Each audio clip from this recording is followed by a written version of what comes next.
Accommodating a seller with a post-closing seller occupancy. You might have heard about this, and in this market we're seeing it happen more often. So what is it? What do the buyer and seller need to know and understand before saying yes to it? And how will it work in practice? Let's talk about it.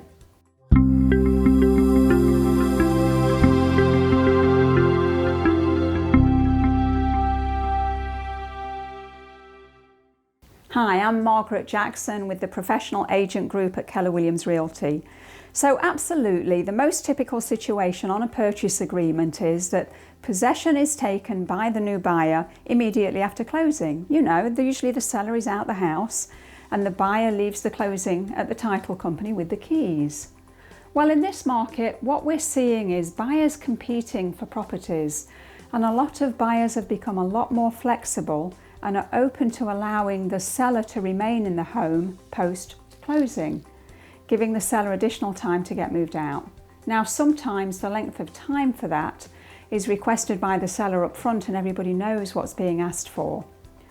There are some nuts and bolts that go along with a seller occupancy beyond the closing date. There are a few things to understand and consider. For example, I don't know, what if there's a house fire before the new owner moves in? What if something floods? Or what if an appliance breaks down? So let's split it into three parts. First, what happens during contract negotiations? Well, basically an addenda looks like this.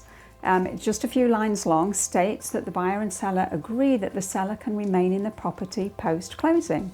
It says what the rent will be, and that honestly can vary quite a bit. And it says that the buyer and seller will execute a mutually acceptable written lease. Now, we always recommend that that be written by an attorney. We as agents aren't permitted to create that. Typical fees in this market are around $350. Who pays is negotiable.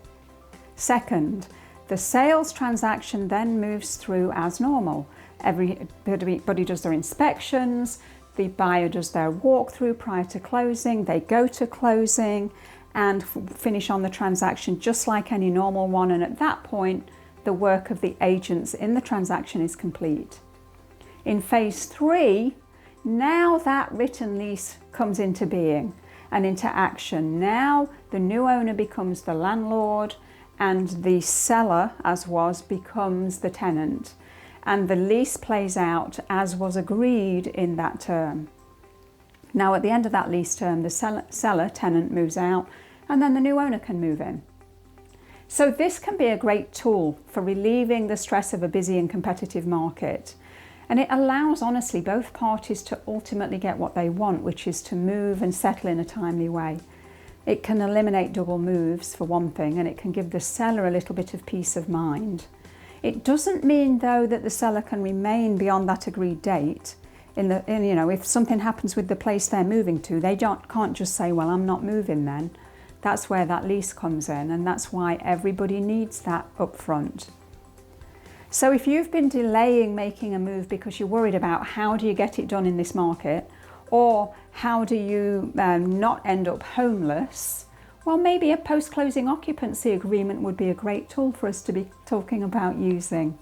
So feel free to reach out. We are here to help you. Look forward to seeing you on the next video. Bye for now.